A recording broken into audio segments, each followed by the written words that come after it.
Impeccable. Voilà. Et même pour ceux qui peuvent, c'est de nous dire où vous vous trouvez. Lezé, d'accord. Pau, Poitiers, Ussel. Oh là là là là, super. Tu vois, Agnès, finalement, grâce à nos participants, on va voyager aujourd'hui. Oui, absolument. Alors moi, par contre, voilà, c'est en train d'arriver simplement. Je voyais rien du tout, mais ça y est, c'est en train de se. Le chat est en train de se lancer. Impec. Parfait. Donc il est 10h. On se donne jusqu'à 10h05. Il y a 10h05 précisément, le temps que tout le monde se connecte. Nous Oui, débutons. tout le monde est en train d'arriver là. Ouais, c'est ce que je vois, super. Bordeaux. Ah, Lège, Cap-Ferré. Pessac, Dordogne.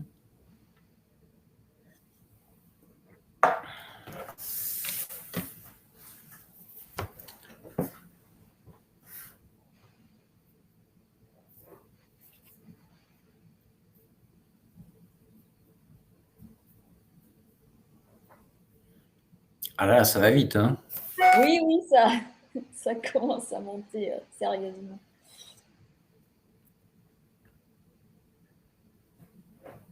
Ah, le 64. Ouais. J'ai vu Sainte aussi, l'île d'Oléron. Bressuire, les Landes, la Charente-Maritime, le Pays Ah, Basque. parce que ça arrive.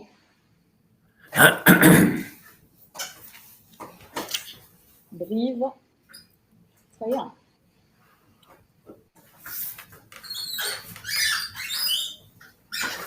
Bigard, Niort, Arcachon.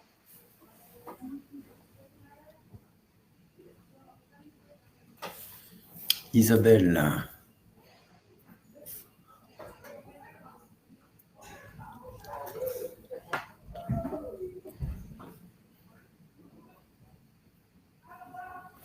Alors pour ceux qui sont déjà connectés, il faut savoir que nous attendons un peu plus de 600 personnes quand même, ce qui était à peu près le nombre de participants des webinaires de début de semaine. Et vous étiez pratiquement 1000 à être inscrits pour ce webinaire aujourd'hui.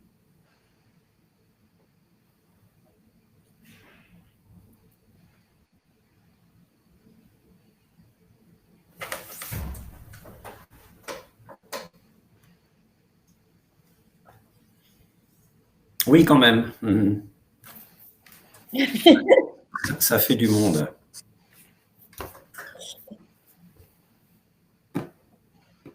J'ai fait ceux de mardi et mercredi, j'ai ouvert ma micro-entreprise. Ah, zut. Je n'ai pas pu voir. Est-ce pertinent de rester aujourd'hui? Oui, bien sûr que c'est pertinent, Isabelle. Enfin, c'est pertinent. Sauf si vous avez déjà toutes les informations concernant la micro-entreprise, bien entendu. Mais bon, après, les informations qu'on va donner sur les plafonds de chiffre d'affaires, la TVA, la cotisation foncière des entreprises, etc., ça peut effectivement vous intéresser quand même. Peut-être des petits conseils et quelques astuces aussi. Et au pire, sinon, si vous voyez que c'est redondant, voilà, et si vous voyez que c'est redondant, vous pourrez raccrocher, ce ne sera pas un problème. Oui, alors, je vois quelqu'un qui parle d'Alexandra. Ça, c'est pour ceux qui ont dû déjà participer à des webinaires depuis le début de la semaine. Effectivement, elle est avec nous et elle va être là pour vous adresser un certain nombre de messages sur les replays, sur certains sites qu'elle va pouvoir vous mettre dans le chat. Et effectivement, vous pouvez aussi, si c'est ce qui a été fait pour le début de la semaine, pour avoir le document, je vois que la personne avait déjà son adresse mail, donc c'est toujours la même. Un projet de cave à vin après plusieurs cours à Bordeaux.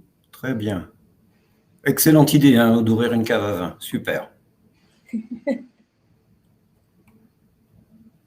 Bonjour de Poitiers. Il y a les fidèles du début de la semaine. Ben, très bien. Parfait. On est ravis. Avec modération, tout à fait, bien entendu. Je Je vois que ça continue à défiler, donc je préfère encore attendre un petit peu. Et quand ça sera stabilisé, on démarrera.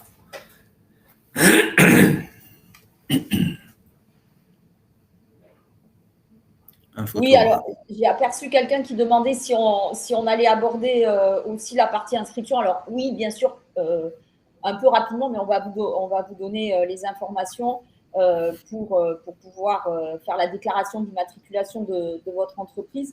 On verra qu'il y a plusieurs manières de pouvoir le faire et on va aborder ce sujet, effectivement.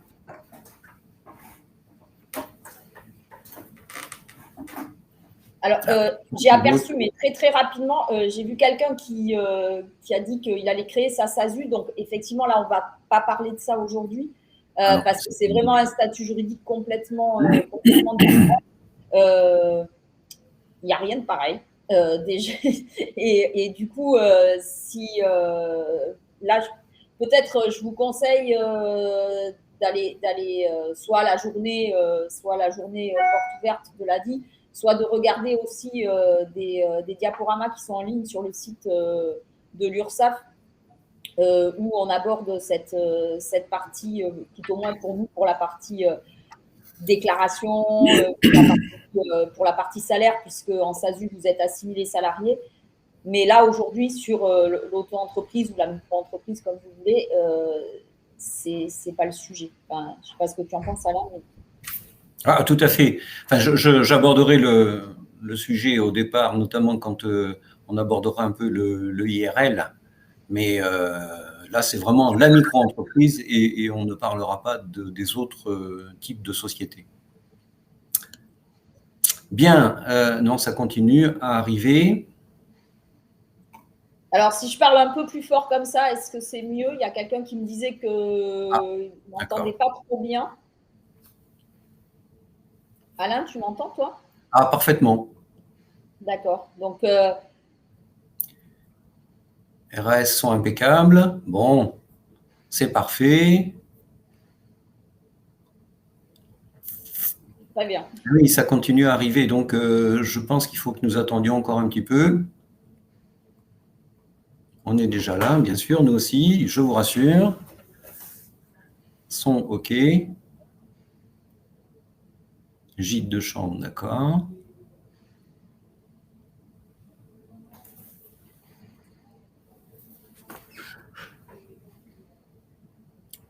Va-t-on parler de la déclaration URSSAF? Oui. Son OK.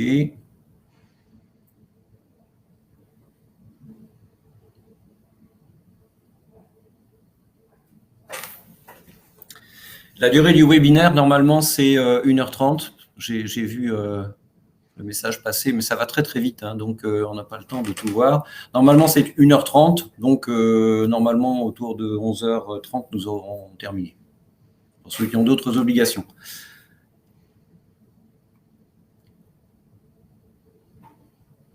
Bon, ça a l'air de se tarir un peu, donc je propose que nous commencions, d'autant plus qu'il est 10h10, et si on veut respecter ce délai, et pour respect aussi pour tous ceux qui sont déjà inscrits, on va démarrer. Voilà.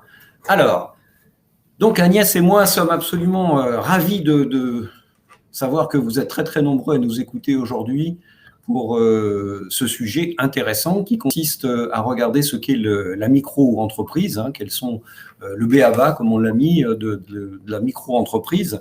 Donc Agnès et moi sommes très très contents de pouvoir animer ce webinaire. C'est la deuxième fois que nous le réalisons et on a pu constater que c'était quelque chose qui était très très apprécié. Alors, en guise d'introduction, et ça va répondre déjà à un certain nombre de questions qui sont posées, deux choses importantes. La première, c'est que vous recevrez, à l'issue de ce webinaire, l'intégralité du support qui est projeté.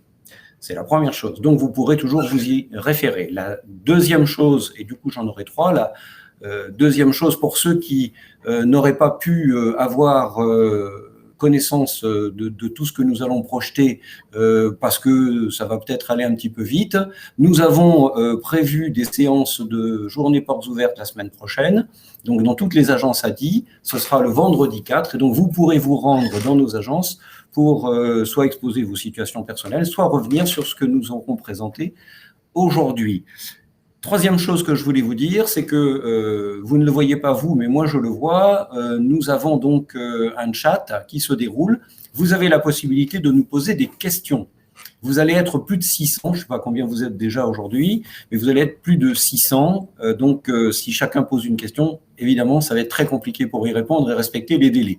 Alors, régulièrement, en fonction de celui qui intervient entre Agnès et moi, nous regarderons les questions et on essaiera d'y répondre, à l'exception près des questions qui vous seront très personnelles. C'est-à-dire toutes les situations personnelles, nous ne les aborderons pas. Mais en revanche, dès lors qu'il s'agira de questions qui peuvent intéresser tout le monde, nous répondrons. Voilà. Je vois que ça continue à arriver, mais c'est très bien. Voilà. Bien, donc, première chose donc, à vous dire. D'abord, il faut que nous nous présentions. Et je vais commencer par me présenter. Je m'appelle Alain Deloumeau. J'effectue un mécénat de compétences à l'ADI Nouvelle-Aquitaine depuis un petit peu plus d'1 an et encore pour 1 an. Alors, qu'est-ce que l'ADI? Même si pour certains, vous avez déjà entendu ce qu'était l'ADI parce que vous avez participé, ce n'est pas le cas de tous, participé au webinaire précédent. Donc, 2 mots sur l'ADI. L'ADI est une association nationale reconnue d'utilité publique qui a été créée donc, il y a 34 ans maintenant, par une dame admirable qui s'appelle Maria Novak, qui a été présidente pendant très longtemps, même si aujourd'hui, elle a pris un petit peu de recul par rapport à l'ADI. Les principales missions de l'ADI, elles vous sont présentées ici. La première, c'est de financer, tout d'abord, donc financer des porteurs de projets à la création d'entreprises et de financer des personnes qui ont des problématiques de mobilité professionnelle et qui, dans les 2 cas, que ce soit les créateurs d'entreprises ou ceux qui ont des problèmes de mobilité, n'ont pas accès au crédit bancaire.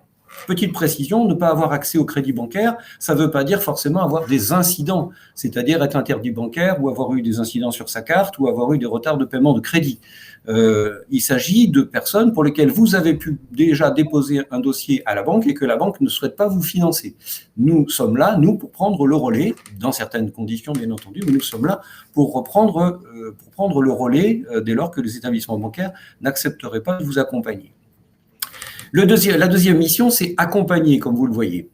Nous accompagnons donc les créateurs d'entreprises à la fois en amont, au moment où le projet commence à prendre forme. Et là, on a un rôle de validation avec vous, c'est-à-dire qu'on regarde si ce projet est viable et ce qu'il y a lieu d'améliorer. Ensuite, au moment même de lancer le projet, et là, on est sur l'immatriculation, on vous accompagne dans les démarches administratives. C'est quand même très important. Et puis enfin, et c'est tout aussi important, on ne vous laisse pas au milieu du gué dès lors que vous êtes lancé. On fait un accompagnement également post-financement, post-création, qui peut durer quelques temps, quelques mois, quelques années, ça dépend de vous. Et là, par contre, on regarde ensemble si ce qu'on avait prévu de faire se fait dans les conditions qu'avait pu être prévues. Et puis enfin, la troisième mission, c'est contribuer à l'amélioration de l'environnement sur la micro-entreprise. En fait, l'ADI est un interlocuteur privilégié des pouvoirs publics sur la création d'entreprises et sur le microcrédit. Donc, de ce fait, l'ADI est régulièrement sollicité par les pouvoirs publics, toujours dans le but d'améliorer à la fois les conditions de la création d'entreprises et le microcrédit. L'ADI donc propose des microcrédits. Qu'est-ce que c'est qu'un microcrédit ? Nous n'intervenons que pour des budgets à l'ADI qui ne dépassent pas 20 000 euros. C'est la raison pour laquelle on parle bien de microcrédit. Dans les 20 000 euros de budget, nous n'intervenons que pour des montants de financement compris entre 300 euros et 10 000 euros. À cela peut s'ajouter éventuellement des prêts d'honneur ou quelques subventions qui peuvent être notamment versées par la région dans certaines conditions, notamment pour les quartiers privilégiés, par exemple, de la ville. Les crédits sont accordés sur 36 mois et vous pouvez bénéficier d'un différé d'amortissement de 3 mois. Et nous finançons ce que les banques souvent ne veulent pas faire. Nous pouvons financer de la trésorerie, nous finançons du stock, mais bien entendu, nous finançons aussi les véhicules, nous finançons le matériel pour pouvoir vous lancer. Voilà pour les missions de l'ADI et les conditions d'intervention de l'ADI. Petite précision importante à vous apporter quand même, ça concerne donc la région. J'en profite donc pour vous dire que cette action que nous menons, toutes les actions que nous menons, le sont grâce au soutien de la région Nouvelle-Aquitaine. C'est grâce à elle et à son soutien financier que nous pouvons réaliser les opérations de sensibilisation, c'est celle à laquelle vous participez aujourd'hui, des opérations de sensibilisation sur le microcrédit et sur la micro-entreprise. Mais c'est aussi grâce à elle et à son soutien que nous pouvons réaliser de l'accompagnement, c'est la phase 2, à la fois le microcrédit et l'accompagnement. Et puis, dans la phase 3, c'est l'accompagnement post-financement également. C'est grâce à la région, grâce à l'aide financière de la région que nous pouvons réaliser toutes ces opérations. Je vais passer normalement maintenant la parole à Agnès. Oui, alors moi aussi je suis ravie de vous retrouver aujourd'hui. Ce qu'il faut que vous sachiez, c'est qu'à partir du moment où vous allez créer votre entreprise, eh bien, vous allez vous constituer votre protection sociale à travers des cotisations que vous allez payer. Et une des grandes missions de l'URSSAF, c'est d'encaisser ces cotisations et surtout de savoir les reverser en moins de 5 heures à tous les organismes qui pourront vous verser des prestations. Donc ça, c'est le jeu.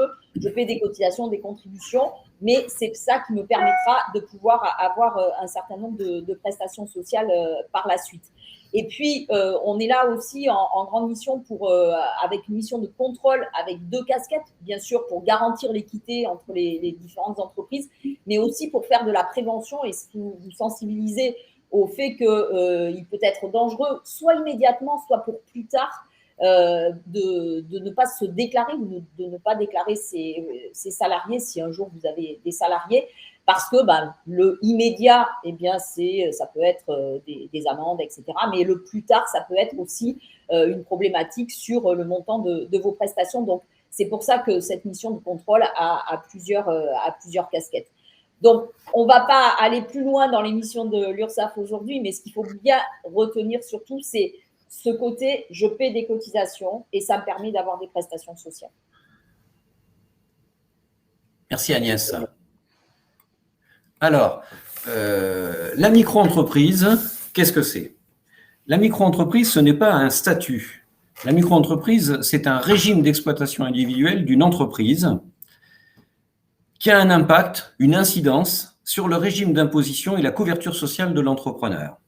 La micro-entreprise, c'est presque un régime universel, c'est-à-dire que pratiquement tout le monde peut choisir ce régime pour créer son entreprise, que vous soyez étudiant ou salarié, que vous soyez retraité, que vous soyez demandeur d'emploi, que vous soyez aux minima sociaux. Donc, le mode de fonctionnement de la micro-entreprise s'adresse à tout le monde. Il y a cependant quelques exclusions, c'est ce que nous vous avons indiqué sur cette slide, il y a cependant quelques exclusions d'activités. Il y a des activités qui sont réglementées et régies par des codes particuliers. À titre d'exemple, on ne peut pas exercer en micro-entreprise le métier d'infirmier, le métier de médecin ou d'avocat, ni celui d'expert comptable qui sont régis par des réglementations particulières. Tout comme on ne peut pas choisir ce régime pour des activités artistiques rémunérées par des droits d'auteur.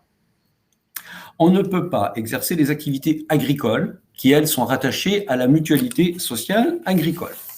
On ne peut pas exercer non plus d'activités de marchand de biens ou d'agents immobiliers en micro-entreprise, pour des raisons essentiellement de fonds propres. Il est nécessaire d'avoir des fonds propres très importants pour ces activités-là, et donc on ne peut pas les exercer en micro-entreprise. Petite information, parce que vous avez dû le voir et l'entendre à plusieurs reprises depuis ce début de semaine, en 2021, la France a battu tous ses records de création d'entreprises, puisque pratiquement 1 million d'entreprises ont été créées en 2021, 996 000 pour être très précis. Sur ces 996 000 entreprises, 640 000 étaient des micro-entreprises, c'est-à-dire donc 65% étaient des micro-entreprises. C'est un vrai modèle très plébiscité. Agnès, pour les interlocuteurs. Voilà, alors vos principaux interlocuteurs, quand vous allez être travailleur indépendant, c'est-à-dire que vous allez avoir une activité artisanale, commerciale ou profession libérale non réglementée, il y a eu une réforme en début d'année 2020 qui fait que vous avez tous basculé vers les organismes du régime général. Donc, en fait, pour vos cotisations, votre interlocuteur privilégié, ça va être l'URSSAF, avec le site internet auto-entrepreneur.ursaf.fr. J'insiste bien sur le .ursaf, qui est le seul site officiel et gratuit. Pour la maladie, si vous êtes déjà à la caisse primaire d'assurance maladie, vous allez y rester. Il y aura simplement une mise à jour de votre carte vitale qui se fera. Et si vous n'avez pas encore de compte sur amélie.fr, je vous conseille d'en créer un. Et puis, pour la retraite, eh bien là, vous allez aussi, si vous êtes déjà à la CARSAT ou à l'assurance retraite, y rester. Alors, on a moins souvent un compte sur l'assurance retraite, surtout si on est très jeune. Mais si vous avez déjà eu une carrière professionnelle en tant que salarié auparavant, je vous conseille de créer un compte aussi sur ce site, ne serait-ce que pour faire un état des lieux et pour voir si déjà votre dossier est bien à jour. Et puis, il y a quelques professions libérales réglementées qui peuvent être aussi auto-entrepreneurs. Ce sont celles qui relèvent de la caisse primaire de la CIPAV, en fait, qui est la caisse interprofessionnelle de l'assurance vieillesse. Alors, pourquoi uniquement cela? Eh bien, parce que les autres, ce sont des professions réglementées qui sont exclues. Alain a donné quelques exclusions tout à l'heure. Eh bien, c'est le cas aussi. Tout à l'heure, quelqu'un demandait si en tant que pharmacienne, elle pouvait être auto-entrepreneur. C'est non. C'est la même chose pour tous ceux qui sont médecins, experts comptables ou autres. Par contre, tous ceux qui relèvent de la CIPAF, c'est-à-dire il y a 21 professions qui vont de l'architecte à l'architecte d'intérieur, en passant par le psychothérapeute, l'ostéopathe, mais ça peut être aussi un moniteur de ski ou un guide conférencier ou un expert auprès des tribunaux. Vous avez une vingtaine que vous retrouverez sur nos sites pour savoir que vous pouvez être également auto-entrepreneur en étant profession libérale. Je voudrais répondre à quelques questions parce que j'en ai vu quelques-unes là qui intéressent tout le monde. D'abord, donc, par rapport à l'accompagnement auquel j'ai fait référence tout à l'heure, nous faisons de l'accompagnement à l'ADI, bien sûr, de préférence, nous faisons de l'accompagnement à ceux que nous avons financés parce qu'on a un véritable rôle pour s'assurer, bien entendu, que la personne va réussir sa création d'entreprise, mais au-delà, vous avez l'accompagnement qui peut être fait par l'URSSAF, vous avez des accompagnements qui peuvent être faits par les CCI et par les chambres des métiers. Donc, lorsque vous aurez fait votre inscription, selon que vous serez ou au registre du commerce, donc à la CCI ou à la chambre des métiers, vous aurez la possibilité de demander également l'intervention de conseillers de ces chambres consulaires pour vous aider dans à la fois le lancement, mais surtout également l'approfondissement de votre entreprise. Alors, on peut peut-être répondre aussi à une ou deux questions. Vous pouvez cumuler vos droits à Pôle emploi et être aussi auto-entrepreneur. La seule chose, c'est que quand vous encaisserez du chiffre d'affaires, eh bien, Pôle emploi fera un calcul entre ce que vous avez droit en tant que versement d'allocation Pôle emploi et ce que vous avez gagné en tant qu'auto-entrepreneur, un peu comme si vous avez déjà été demandeur d'emploi et que vous avez travaillé partiellement, c'est le même principe. Mais bien sûr, on peut avoir les deux en même temps. Après, au niveau de la création, il y a quelqu'un qui demandait, je crois, ça va très vite, il y a quelqu'un qui demandait combien de temps ça prenait à peu près pour se créer. À partir du moment où vous faites votre déclaration d'immatriculation, il y a un certain laps de temps avec une première, vous allez recevoir votre numéro SIRET de la part de l'INSEE dans les 8 à 15 jours. Dans les 15 jours, 3 semaines, vous allez recevoir une affiliation à la sécurité sociale, donc URSSAF, assurance maladie, assurance retraite. Vous allez ensuite recevoir des documents des impôts qu'il faudra compléter, on verra pourquoi tout à l'heure. Et puis, vous recevrez une attestation d'affiliation en tant qu'auto-entrepreneur de la part de l'URSSAF, ça veut dire que vous serez intégré dans notre système d'information dans les 4 à 6 semaines. Mais vous pouvez déjà, bien évidemment, commencer à travailler sans aucun problème dès que vous avez votre numéro SIRET, c'est-à-dire c'est très, très rapide. Oui, absolument. Pour répondre également à quelques questions, on ne l'a pas dit, mais en ce qui nous concerne, dans les positionnements, moi je suis positionné à Niort et donc je travaille dans les locaux de la Chambre des métiers pour le compte de l'ADI, mais en ayant la chance de travailler dans les locaux de la Chambre des métiers, on a des échanges réguliers avec eux et avec les conseillers de la Chambre des métiers. C'est pour ça que je sais qu'ils peuvent faire un accompagnement également sur mesure. J'ai vu également une question, parce que ça va très très vite, une question sur la journée de portes ouvertes. J'en parlerai un petit peu à la fin, mais d'ores et déjà quand même, sachez que ça aura lieu le 4 février, c'est un vendredi, ça dure toute la journée à partir de 9 heures. Et dans toutes les agences ADI, donc là vous pouvez aller sur le site de l'ADI et vous avez les adresses de toutes les agences. Je vous encourage en revanche à prendre rendez-vous avec les conseillers de l'ADI pour aller les rencontrer. C'est le meilleur moyen que vous aurez d'être vraiment bien suivi, bien reçu et qu'on puisse prendre le temps de répondre à toutes vos questions. On continue donc sur la micro-entreprise. Là, on va rentrer vraiment dans le vif du sujet concernant donc les caractéristiques, chère Agnès. Oui, alors juste ce que je te propose, parce que je vois pas mal de questions que l'on va aborder par la suite. Donc si vous voulez bien, on va essayer d'avancer un peu. Autrement, après, nous, il n'y a pas de souci, on peut rester avec vous très longtemps. Oui, mais vous allez avoir des réponses à vos questions au fur et à mesure de la présentation. Alors, au niveau de l'auto-entreprise, hein, puisque auto-entrepreneur, micro-entrepreneur, c'est la même chose. La seule chose qu'il faut bien comprendre, c'est que juridiquement, au niveau du statut juridique, c'est une entreprise individuelle et c'est le régime fiscal qui est particulier puisque obligatoirement, vous êtes au régime fiscal de la micro-entreprise. Ça veut dire quoi? Ça veut dire qu'on se base sur un chiffre d'affaires. C'est la seule entreprise sur laquelle on raisonne en chiffre d'affaires. Et vous avez des montants à ne pas dépasser. Ils sont de 176 200 € pour une activité de vente ou de fabrication et de vente de marchandises, par exemple, sur une année civile complète, et de 72 600 € pour l'ensemble des autres prestations de services, que ce soit en BIC, en bénéfices industriels et commerciaux, ou en BNC, en bénéfices non commerciaux. C'est exactement le même montant pour les professions libérales qui sont éligibles. Pour les activités mixtes, puisque vous pouvez très bien avoir une activité de vente et puis avoir une activité secondaire qui est plus dans la prestation ou dans l'activité libérale, et bien dans ce cas-là, vous ne pouvez quand même pas dépasser les 176 200 € de manière globale, dont 72 600 € au titre de cette deuxième activité de prestation de service. Donc, il vous restera à peu près 103 000 € sur la partie vente, mais on peut bien évidemment cumuler ces deux activités et du coup, je réponds à la personne, même si vous avez deux activités, il n'y aura qu'un seul SIRET pour l'ensemble des activités. Ensuite, dans les trois autres grands principes qu'il y a par rapport à la micro-entreprise, c'est que vous allez être en franchise de TVA jusqu'à certains seuils, c'est-à-dire que vous n'allez pas facturer la TVA à vos clients, mais vous n'allez pas la récupérer non plus sur les achats que vous allez faire.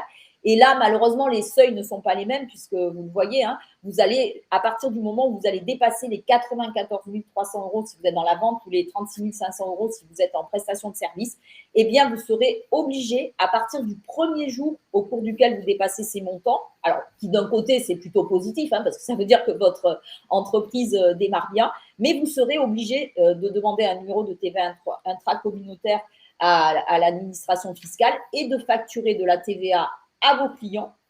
En revanche, sur les achats que vous allez faire, vous pourrez aussi, à partir de ce moment-là, récupérer cette TVA. Et là, vous voyez, les seuils, c'est 94 300 € pour la vente et 36 500 € pour les activités, les autres activités, en sachant qu'il y a un petit laps de temps de 2 ans où si vous oscillez entre 85 800 et 94 300, ben, vous pouvez toujours être dans ce cadre de franchise de TVA. Et entre 34 400 et 36 500. Mais à partir de ces 2 années, si vous êtes toujours là, eh bien, il faudra facturer de la TVA à vos clients. Et puis enfin, on ne déduit aucune charge sur cette activité-là en tant que charge déplacement, le téléphone, etc. Et on n'amortit pas le matériel non plus. On verra que plus tard, il y a quand même un système pour faire une diminution des frais professionnels fiscalement. On verra ça un peu plus tard.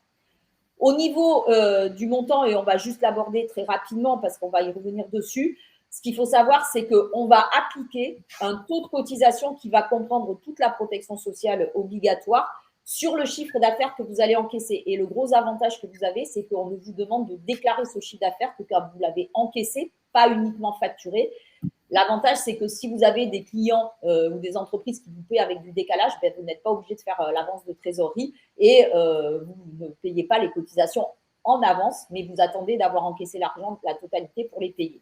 Et ces taux de cotisation à taux plein seront de 12,8% si vous êtes en vente, de 22% en prestation de services ou en activité libérale non réglementée et 22,20% en activité qui relève de la CIPAP.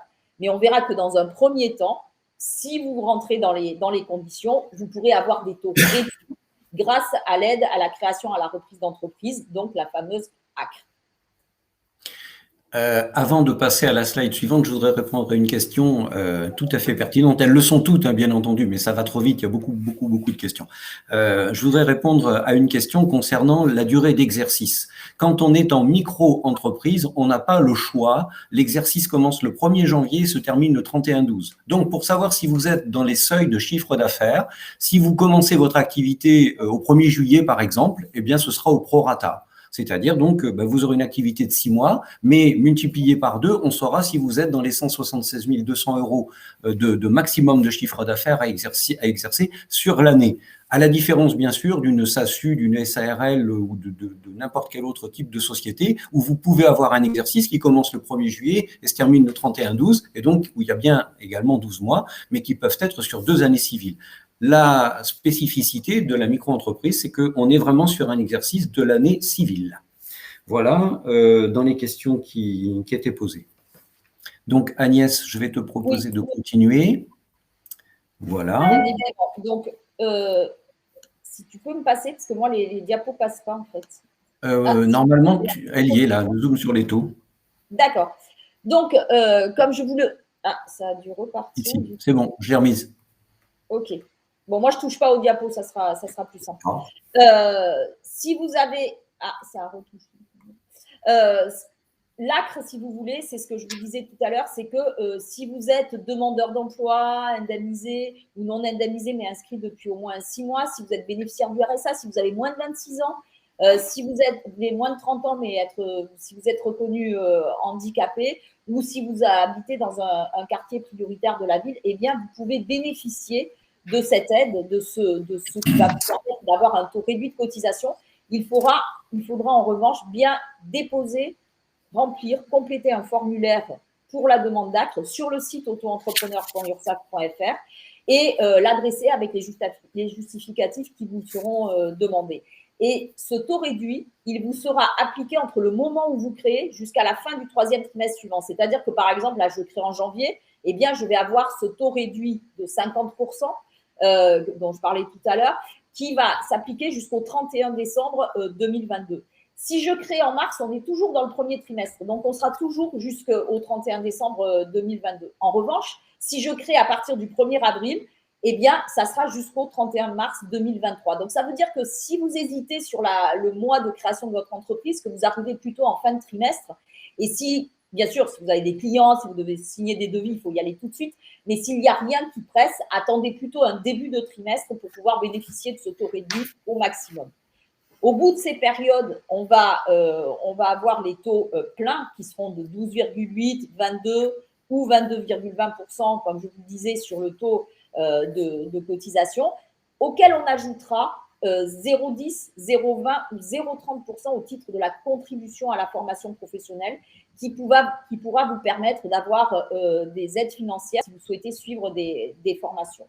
Et puis, on pourra éventuellement rajouter, ça on en parlera un petit peu après, la possibilité d'opter pour le versement libératoire qui est en fait l'impôt sur le revenu, le payer en même temps que les cotisations sociales avec des taux qui, même s'ils vous semblent petits, visiblement ce que vous avez, les 1, 1,7 ou 2,2%, eh bien ce n'est pas pour ça que ce sera intéressant pour vous et c'est pour ça qu'on insistera vraiment sur le fait qu'il faudra que vous fassiez des simulations pour voir si c'est adapté à votre situation ou pas.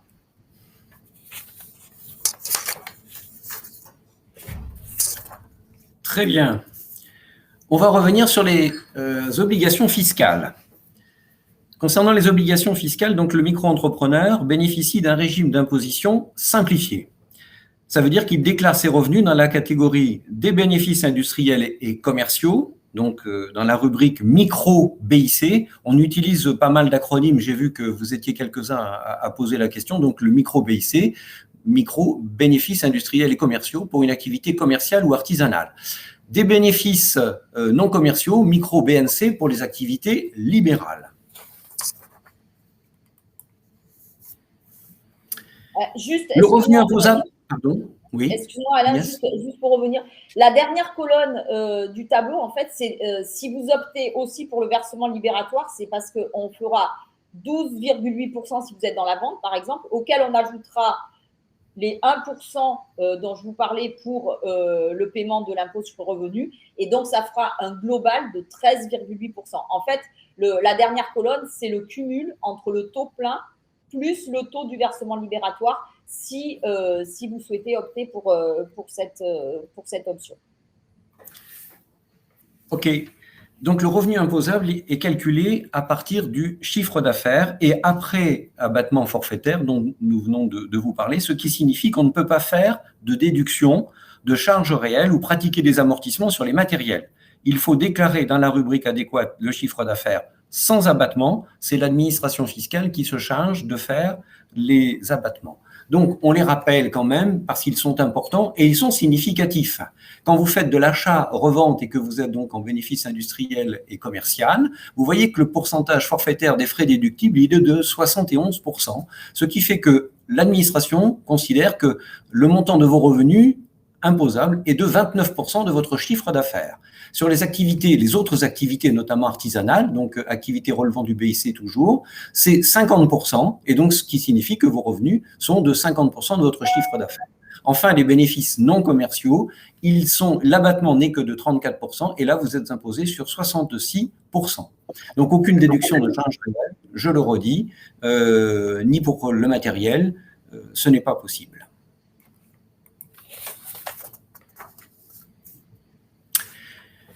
Pour autant, donc, il existe une option. Le micro-entrepreneur peut, sous certaines conditions, opter aussi pour le versement libératoire de l'impôt. Agnès vous en a dit 2 mots, on va rentrer un tout petit peu dans le détail. Le versement libératoire de l'impôt, il s'effectue alors en même temps que le paiement des cotisations sociales, donc les 22% ou les 11% dont on vous a parlé précédemment. Les conditions pour en bénéficier consistent à ne pas dépasser certains plafonds. En 2020, il fallait que les revenus, donc pour 2022, que les revenus pour une seule personne ne dépassent pas 25 710 €, ou pour un couple sans enfant, 51 420 €. Le montant de l'impôt à payer, à ce moment-là, est un pourcentage du chiffre d'affaires, et ce pourcentage donc est différent selon la nature de l'activité.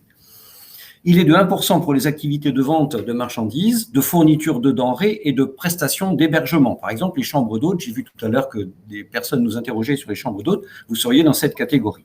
Il est de 1,7% pour les autres prestations de services commerciaux ou artisanales et il est de 2,2% pour les professions libérales. Petite astuce. Il existe, et on vous a mis ici le lien, il existe un simulateur qui vous permet de faire vos propres simulations pour savoir si vous avez plutôt intérêt à opter pour le versement libératoire et verser donc avec vos cotisations sociales, ou si au contraire, vous avez plutôt intérêt à déclarer dans les BIC votre chiffre d'affaires pour ensuite bénéficier de l'abattement. C'est ce simulateur, donc on vous encourage à y regarder à chaque fois que vous y êtes confronté pour être certain que vous ne vous trompiez pas. Ensuite, donc, ces obligations fiscales, comment peut-on en bénéficier et à quel moment? Une fois que le micro-entrepreneur s'est assuré que la formule du versement libératoire lui est plus favorable que la déclaration, il doit faire sa demande à l'URSSAF au plus tard le 30 septembre de l'année en cours pour en bénéficier à compter du 1er janvier de l'année qui va suivre. Lorsque il s'agit d'un nouveau micro-entrepreneur, eh bien, il va faire cette demande au moment de sa déclaration d'activité et il a la possibilité quand même de revenir dessus, si jamais il se rend compte qu'il n'a pas fait le bon choix, il a la possibilité de revenir dessus au plus tard le dernier jour du 3e mois suivant celui de sa création. Il se crée en janvier, il aura jusqu'à fin avril pour éventuellement revenir sur cette décision en se disant « finalement, je n'ai pas fait le bon choix et je préfère déclarer mon chiffre d'affaires ». Un focus maintenant sur les prestations sociales, Agnès. Oui, alors ce qu'il faut savoir au niveau des prestations sociales, c'est que quel que soit votre statut, vous en avez certaines qui vont être exactement les mêmes. C'est le cas quand vous allez chez le médecin, quand vous achetez des médicaments, si vous êtes hospitalisé, eh bien la base sécu de remboursement sera exactement la même si vous êtes salarié ou si vous êtes auto-entrepreneur. Pour les allocations familiales, c'est quelque chose d'universel aussi. Ça, on va prendre en compte votre famille et le revenu global de la famille. Pour la retraite de base, en ce qui concerne les artisans, les commerçants et les professions libérales non réglementées, on est là aussi sur le même principe de formule de calcul que pour les salariés, c'est-à-dire qu'avec la réforme que l'on connaît aujourd'hui, on est sur 50% du revenu moyen des 25 meilleures années. En ce qui concerne les indemnités journalières pour les mamans ou pour les papas, eh bien là, on est calé aussi sur les salariés. Je dirais même qu'il y a un petit avantage pour les travailleurs non salariés, pour les mamans, puisque sous certaines conditions, on peut même avoir une allocation maternité supplémentaire qui est d'un montant, alors c'est un plafond de la Sécu, un mois de plafond, donc cette année on est à peu près à 3 428 €, qui vous sont versés en 2 fois. Donc ça c'est le petit plus pour les travailleurs non salariés historiquement. En revanche, vous avez des prestations où soit c'est pas calculé de la même façon, soit si on est travailleur indépendant non salarié, eh bien ce n'est pas compris, ça ne fait pas partie des cotisations obligatoires. Et là, on a le cas des indemnités journalières, parce que quand on est salarié, on calcule vos indemnités journalières sur vos 3 derniers mois. Quand on est non salarié, c'est sur les 3 dernières années. Donc, bien évidemment, ça peut influer avec un début d'activité qui commencerait doucement. Ben, si vous êtes malade la 3e année, ça va être un petit peu plus compliqué d'avoir des indemnités journalières qui vous permettront de vivre. C'est pour ça que l'on conseille de prendre une prévoyance en plus. Les accidents du travail, maladies professionnelles, la cotisation n'est pas prévue de manière obligatoire pour les travailleurs non salariés, que vous soyez auto-entrepreneur ou que vous soyez dans une autre entreprise où vous n'êtes pas non salarié, c'est-à-dire soit entreprise individuelle classique, soit en SARL en tant que gérant majoritaire. Eh bien, là, ce n'est pas prévu de le payer obligatoirement. En revanche, vous avez la possibilité auprès de la caisse primaire d'assurance maladie de prendre là aussi un complément pour cette cotisation accident du travail, maladie professionnelle. Et très honnêtement, il faut absolument que vous fassiez les simulations avec la caisse primaire pour savoir à combien ça vous reviendrait, parce qu'on sait très bien qu'il y a des métiers qui sont plus accidentogènes que d'autres, où malheureusement les accidents, ça n'arrive pas qu'aux autres. Et c'est peut-être vraiment intéressant pour vous de le prendre pour pouvoir avoir le maximum de protection si malheureusement ça devait arriver. Pour la formation professionnelle, vous connaissez aujourd'hui le CPF, qui est votre compte personnel de formation. Et bien, pour les travailleurs non salariés, encore aujourd'hui, il y a des fonds spécifiques sur des formations que vous pourrez suivre plus techniques, je dirais, par rapport à votre activité. Et donc, on a des fonds de formation qui sont par rapport aux artisans qui vont être le FAFCEA. Vous retrouverez ces noms et les liens dans nos diaporamas. Vous avez l'AGFIS pour les commerçants et vous avez le FIFPL pour les professions libérales. C'est auprès d'eux, à partir du moment où vous aurez payé la contribution dont on a parlé tout à l'heure, que vous pourrez vous adresser pour voir, pour qu'une partie de la formation que vous souhaiteriez suivre puisse être prise en participation financière. Ça vous permettra peut-être des termes de formation de ne pas avoir à les assumer totalement. Et puis, la mutuelle santé, là aussi, ce n'est pas une obligation, concernant dans les entreprises, où vous allez devoir prendre une mutuelle santé. Alors, vous en avez peut-être déjà une aujourd'hui. Si vous étiez salarié, vous êtes peut-être encore en portabilité. Donc ça, bien sûr, vous pouvez le suivre. Vous êtes peut-être couvert par une autre personne, donc là, vous pouvez la garder. Mais en tout cas, ce n'est pas inclus dans les cotisations de base. Bien. Alors, à ce stade-là, ce qu'on vous propose, après vous avoir donné pas mal d'explications, on va regarder et on va essayer de résumer ce que sont les avantages de la micro-entreprise, et j'espère qu'on vous y a intéressé. Et puis ensuite, on verra qu'il peut aussi y avoir quelques travers. Commençons bien sûr plutôt par les avantages. Chère Agnès.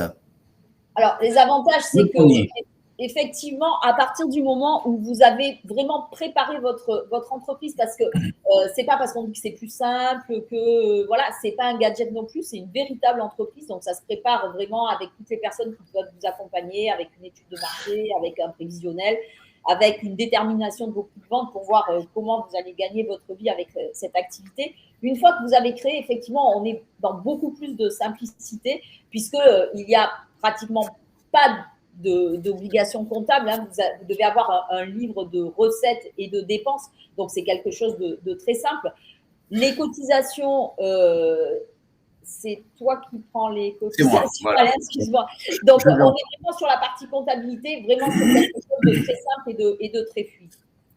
Voilà. En ce qui concerne donc les cotisations donc elles sont forfaitaires du chiffre d'affaires et avantage, il n'y a pas non plus de minimum. C'est-à-dire que même si vous êtes à 0 de chiffre d'affaires, ou si vous êtes à 0 de chiffre d'affaires, ce qui, notamment en début d'activité, peut être le cas, vous n'avez pas de cotisation sociale à acquitter. Mais ça veut dire aussi que dans certains cas, les prestations peuvent ne pas exister ou être réduites. Il y a ce travers-là, bien entendu, quand on n'a pas de chiffre d'affaires, et on le verra tout à l'heure quand on regardera pour les trimestres de retraite, le fait de ne pas avoir de chiffre d'affaires à déclarer peut aussi entraver un petit peu les futures prestations. Alors après, effectivement, ça peut être idéal pour tester le marché. Ça peut être vraiment le tremplin si vous hésitez, si vous ne savez pas si vous allez être fait finalement pour être entrepreneur, si vous avez un doute peut-être sur votre produit, pour ne pas vous lancer dans une entreprise qui serait beaucoup plus complexe et en plus, si vous souhaitez avoir une société qui serait beaucoup plus coûteuse, eh bien, ça peut être un certain temps une solution pour tester ce marché. On n'est pas obligé d'y rester. J'ai vu une question passer, je vais répondre du coup en même temps. On peut tout à fait passer d'une auto-entreprise à une autre forme de statut juridique. Alors, soit on reste quand même dans l'entreprise individuelle et c'est simplement une question de modification du régime fiscal et avec par contre, beaucoup de changements côté comptable et côté aussi calcul des cotisations qui ne se fait pas du tout de la même façon. Si vous comptez passer sur une société, eh bien là, il y aura toute la mise en place effectivement de la création d'une société, avec notamment des statuts à établir, avec un capital social à mettre en place, avec un certain nombre de formalités à faire pour pouvoir créer cette société. Alors, c'est un petit peu complexe, mais c'est pas non plus insurmontable. Et surtout que dans ces cas-là, vous vous ferez accompagner là aussi et vous aurez des aides pour passer cette transition de la façon la plus simple possible. Absolument. On le dit effectivement et on le répète, dès lors que vous dépassez les seuils, vous avez tout à fait la possibilité quand même de conserver un statut d'indépendant. Vous n'êtes pas obligé de passer non plus en société, mais les contraintes sont quand même bien différentes. D'abord, en ce qui concerne les forfaits que nous avons évoqués, bien entendu, vous n'y avez plus droit, et là, vous êtes souvent obligé de prendre un expert comptable et de tenir une véritable comptabilité. Alors, autre avantage du statut de la micro-entreprise, il est quand même significatif, c'est le fait de ne pas être assujetti à la TVA, sauf sur option, c'est-à-dire sauf si vous-même en faites la demande, notamment quand vous avez de gros investissements à réaliser et que vous voulez récupérer la TVA. Mais sinon, cela représente un avantage concurrentiel énorme, le fait de ne pas avoir à facturer la TVA dès lors que vous êtes à l'intérieur des plafonds que nous avons déjà évoqués, c'est-à-dire 94 300 qui est le seuil de tolérance pour les activités d'achat-revente ou 36 500 pour les activités de services et de professions libérales qui sont éligibles à la micro-entreprise. Alors après, pour vous immatriculer en tant qu'auto-entrepreneur, eh bien, il n'y a pas de frais d'immatriculation à partir du moment où vous faites vos déclarations, notamment, on le verra un peu plus tard, hein, mais vous faites vos déclarations en ligne. Vous pouvez commencer vos déclarations pour tout le monde à partir du site auto-entrepreneur.ursaf.fr. Si vous êtes commerçant, vous serez rebasculé à un moment donné, réorienté vers le site Infogreffe, et si vous êtes artisan, vers le site de la Chambre de métier. Si vous êtes profession libérale, vous serez complètement intégré dans auto-entrepreneur.ursaf.fr puisque votre centre de formalité, c'est l'URSSAF. Donc, il n'y a pas de frais d'immatriculation en soi. On verra qu'il peut y avoir des frais si vous préférez être accompagné soit par la Chambre de commerce, soit par la Chambre de métier pour faire votre immatriculation. Au niveau de l'URSSAF, dans tous les cas, l'immatriculation est complètement gratuite. Merci Agnès. Alors, comme je l'ai dit, il y a des avantages. Il peut y avoir aussi, je dirais, quelques inconvénients. Dans les inconvénients, si vous êtes micro-entrepreneur, votre responsabilité vis-à-vis de vos dettes professionnelles est illimitée.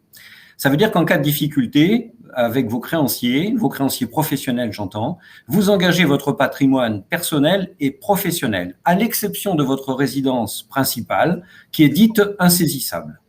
Vous pouvez, pour y faire face, bien sûr, faire une déclaration d'insaisissabilité.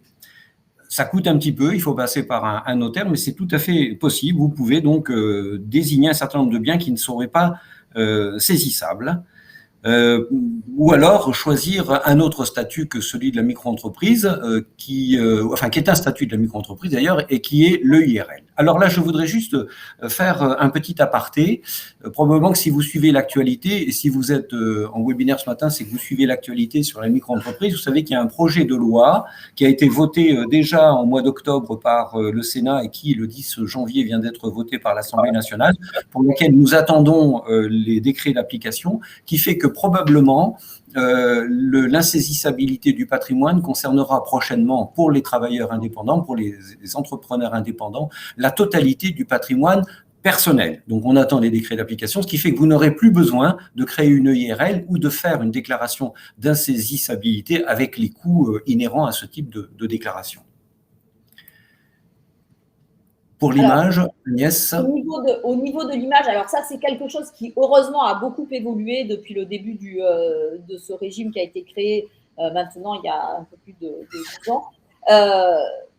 C'est vrai qu'au départ, il n'y avait pas une très bonne image pour certains de vos clients et pour certains gros marchés. Aujourd'hui, on a bien évolué. Cependant, ça peut toujours arriver que quelques personnes soient un peu réticents parce que l'auto-entreprise, c'est quelque chose d'assez simple, c'est quelque chose qui permet de faire des tests, où on ne sait pas si on va continuer ou pas. Donc, vous pouvez encore avoir un petit peu ce phénomène de mauvaise image, mais très honnêtement, moi, je trouve qu'on a beaucoup évolué là-dessus et que ça reste une entreprise. Et justement, tout le sérieux que vous allez mettre dans cette création et tout le sérieux que vous apporterez dans votre discours par rapport à vos clients fera que, ils auront une très bonne image, même si, pour commencer, vous êtes auto-entrepreneur et même si vous le restez quelques années. Alors, en ce qui concerne la TVA, donc pas de récupération de TVA, on l'a dit, et ça peut être regrettable lorsqu'il y a des investissements conséquents au départ, des investissements assez lourds, mais dans ce cas-là, vous avez tout à fait la possibilité d'opter pour le régime de TVA. Mais c'est une option qui vous est donnée et c'est vous qui devez en faire la demande. Le micro-entrepreneur, en tout cas, doit en faire la demande, sinon il est totalement dispensé de TVA. Donc, quand les investissements sont importants, peut-être qu'il faut y regarder pour voir quel avantage vous auriez à opter pour bénéficier de la TVA et de la récupération de TVA. Absolument. Et ce qu'il y a aussi, c'est qu'il faut bien, c'est là où l'accompagnement est vraiment important, c'est que selon ce que vous allez créer comme activité, si vous avez par exemple le besoin de louer un local ou d'acheter beaucoup de matériel avec des investissements qui sont lourds ou des charges importantes, bien évidemment que même pour tester votre activité, ça ne sera pas forcément un régime qui sera intéressant. Et donc, c'est là où il faut vraiment voir quelles vont être vos charges, quelles vont être, par rapport à ce qu'on disait tout à l'heure, l'abattement des 71, 50 ou 34% qui existent fiscalement. Est-ce que ça, plus le montant de vos cotisations payées sur votre chiffre d'affaires global, est-ce que ça reste intéressant pour commencer, peut-être pour le faire que pour une année ou quelques mois, ou est-ce que vraiment, dès le départ, ce n'est pas du tout adapté? Et là, dans ce cas-là, il faut passer vraiment à autre chose, soit une entreprise individuelle au régime du réel, soit à une forme sociétale. J'en profite également à ce stade de la discussion pour dire que dans le cadre de l'accompagnement que nous réalisons à l'ADI, nous avons des formations, et en particulier une formation qui est très prisée, qui s'appelle « Je deviens entrepreneur ». Et dans cette formation, nous faisons des simulations qui nous permettent de faire et qui vous permettent de faire un compte de résultat prévisionnel. Et bien entendu, quand on vous interroge pour connaître les chiffres qui seront les vôtres ultérieurement, on vous interroge sur vos investissements et on peut avec vous regarder si vous avez intérêt à opter pour la TVA ou pas à ce moment-là, au stade du prévisionnel avant de commencer quoi que ce soit. Sur les installations de locaux professionnels, tu en as parlé. Je vais parler de la retraite. Donc, dans les inconvénients, on a l'obligation, pour valider des retraites, des trimestres de retraite, d'avoir un minimum de chiffre d'affaires. Et je vais vous donner quelques exemples, même si les montants pour 2022, on ne les connaît pas. Donc, on ne peut pas vous les donner. Ils ne sont pas connus à l'heure qu'il est pour ce qui concerne les artisans, les commerçants, les professions libérales non réglementées. En revanche, pour vous donner une petite idée, et c'est à titre d'illustration, si vous êtes donc adhérent à la CIPAV, dont nous vous avons déjà longuement parlé, de la CIPAV, qui est la Caisse interprofessionnelle de prévoyance et d'assurance vieillesse des professions libérales, eh bien, voici les trimestres, pour pouvoir valider des trimestres de retraite, voici les trimestres de chiffre d'affaires qu'il faut réaliser pour 2022. C'est 2 421 € pour un trimestre, 4 842 pour valider 2 trimestres. Pour valider 3 trimestres, c'est 7 200 €, 7 263, et enfin 4 trimestres, 9 684 €. Ça veut dire simplement que si vous êtes en dessous de ces chiffres d'affaires réalisés, vous ne validez pas de trimestre pour votre retraite. Voilà, c'est ce qu'il faut bien comprendre.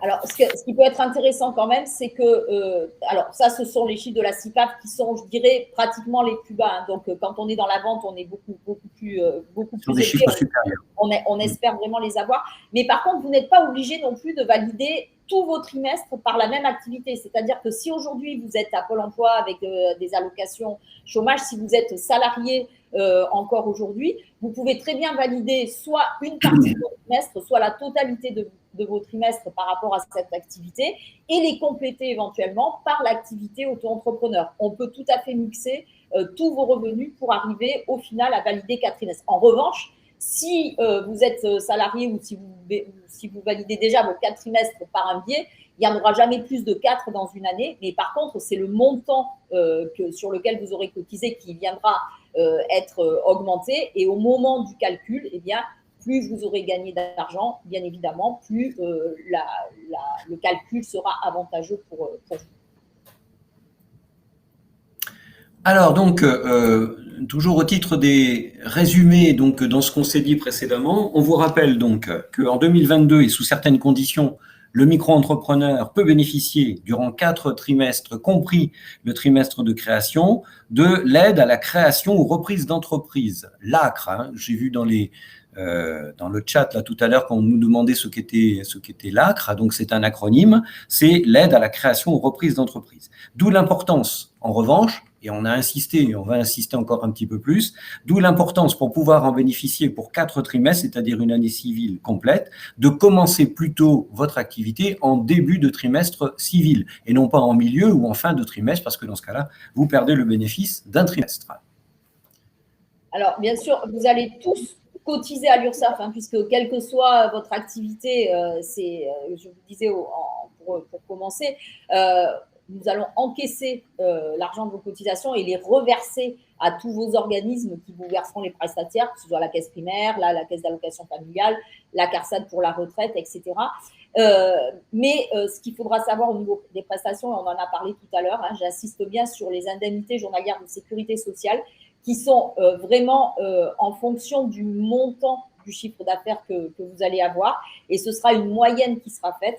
Donc, à vous de voir si vous avez d'autres revenus à côté qui peuvent venir compléter, ou à vous de voir avec des sociétés qui pourront vous vendre des contrats de prévoyance pour venir compléter ces indemnités journalières de sécurité sociale pour que votre protection sociale soit la meilleure possible. Alors, les entreprises en micro-entreprise sont également soumises à la cotisation foncière des entreprises, la CFE. C'est l'ex-taxe professionnelle dont vous avez certainement déjà entendu parler. Et cette cotisation foncière des entreprises est due à partir de la 2e année d'activité. En revanche, seules les entreprises dont le chiffre d'affaires est inférieur à 5 000 € en sont exonérées. Mais il existe également d'autres exonérations. Par exemple, et je le cite parce que je l'ai vu dans le chat également, si vous avez une activité telles que les chambres d'hôtes, vous êtes dispensé de la cotisation foncière des entreprises. Le taux de cotisation foncière des entreprises est fixé par les communes et son taux est déterminé à partir de la valeur locative des biens immobiliers que l'entreprise utilise pour son activité professionnelle. Ça signifie que, alors d'abord, c'est une taxe uniquement de la commune et non pas du département ou de la région, donc c'est que la commune qui bénéficie de cette taxe et c'est elle qui en fixe le taux. Il est donc difficile, voire impossible, nous, même quand on fait un prévisionnel, de pouvoir vous dire quel sera le montant de la cotisation foncière des entreprises à laquelle vous allez devoir vous acquitter. Voilà, on ne la connaît pas parce que le taux est fixé pour chaque commune. Agnès ? Alors, non seulement le forfait est fixé par chaque commune ou intercommunalité, etc., mais en plus, ça va dépendre de votre chiffre d'affaires aussi. Donc, ça fait deux inconnus où là, malheureusement, mais vous pouvez aussi aller voir sur les sites des impôts pour faire des simulations. Alors, tout à l'heure, j'ai vu qu'il y a quelqu'un disait pas de CFE si on est artisan électricien. En fait, je dirais même plus, c'est pas de cotisation foncière des entreprises pour l'ensemble des artisans qui sont inscrits au répertoire des métiers et qui n'ont pas de salariés. Dans ce cas-là, vous n'avez pas. Mais vous avez beaucoup. La cotisation foncière des entreprises, c'est quelque chose d'assez complexe et donc je vous conseille vraiment de demander, parce qu'il y a beaucoup de cas d'exonération, de dégrèvement, etc. Donc, demandez vraiment à votre service des impôts des entreprises pour savoir si, éventuellement, vous pouvez être exonéré ou pas. Dans tous les cas, vous ne la payez pas la première année, ça se fait qu'à la fin de la deuxième année, donc vous avez un tout petit peu de temps quand même pour pouvoir bien vous renseigner. Voilà, tout à fait. À cet égard, et je vois que le portail a été mis là, enfin le lien a été mis. Pour ce qui concerne la CFE, vous avez beaucoup d'informations sur le site portail-entrepreneur.fr, mais également sur le site des impôts. Oui, dans les deux cas, allez sur les impôts, les impôts pour faire les simulations. Oui, même si vous exercez à domicile, vous le devez, parce qu'en fait, c'est la domiciliation de votre entreprise qui va faire que ça va créer une entité qui va faire que c'est cette entité qui va être soumise à la cotisation foncière des entreprises. Alors après, quand vous allez recevoir les documents pour les compléter, dans ce cas-là, vous déclarez soit une chambre, un bureau, 9 mètres carrés, etc. Ça sera donc le minimum. Mais le fait d'avoir un numéro SIRET, d'avoir créé une entreprise, fait que si vous êtes soumis à la cotisation foncière des entreprises, que ce soit à domicile ou ailleurs, eh bien, vous devrez la payer. Absolument. Et dans ce cas-là, on vous demande d'indiquer sur le centre des formalités des impôts le nombre de mètres carrés que vous utilisez dans votre domicile pour le compte de votre entreprise. Alors, au titre des informations qui nous semblaient utiles également de vous communiquer, et donc dans ce qu'on a appelé le bon à savoir. Concernant d'abord l'ouverture d'un compte bancaire, c'est souvent quelque chose qui nous est posé comme question quand on fait les formations à la création d'entreprises en micro-entreprise. Un compte bancaire professionnel n'est pas obligatoire. Je le redis, un compte bancaire professionnel n'est pas obligatoire, tout comme un compte dédié à l'activité.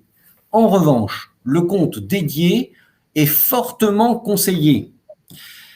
Fortement conseillé, c'est-à-dire que de distinguer vos opérations personnelles de vos opérations professionnelles, c'est quand même particulièrement utile si vous voulez y voir clair, à la fois sur vos comptes personnels, mais également sur votre activité professionnelle. Cependant, dès lors que le chiffre d'affaires durant 2 années consécutives va dépasser 10 000 €, dans ce cas-là, l'ouverture d'un compte bancaire dédié à votre activité professionnelle est obligatoire. Mais je dis bien un compte dédié, pas un compte professionnel. Il vous suffit de demander à votre banque l'ouverture d'un deuxième compte personnel, un deuxième compte privé, dont la facturation est bien inférieure à un compte professionnel, mais pas forcément donc un compte professionnel. Donc, je résume, à moins de 10 000 € de chiffre d'affaires, vous n'êtes pas obligé d'avoir un compte dédié, mais c'est fortement conseillé, et au-delà de 10 000 €, on vous demande d'avoir un compte, c'est une obligation, un compte dédié pour pouvoir distinguer vos opérations personnelles de vos opérations professionnelles. Alors, je vois que les banques ne sont pas toujours d'accord. On le sait, il y a certaines banques qui, dans tous les cas, vous feront quand même toujours un compte pro, mais qui vont supprimer un certain nombre de services de ces comptes professionnels pour que Ça, parce qu'il y en a qui vous concernent pas du tout quand vous êtes auto-entrepreneur, pour diminuer le coût en fait de ce compte-là. Ce qui fait que, en revanche, si vous pensez rester auto-entrepreneur quelque temps et passer à une autre forme de statut, eh bien, vous aurez ce compte auquel ils rajouteront après les services et le compte existera toujours. Mais autrement, voilà, ça c'est les gestions de certaines banques, c'est comme ça. Il y en a qui acceptent de créer un autre compte, il y en a d'autres où c'est obligatoirement du professionnel parce que vous devenez quand même un professionnel aussi quelque part. Alors, j'ai donné quelques précisions complémentaires sur ce sujet-là parce que c'est un sujet que je connais bien.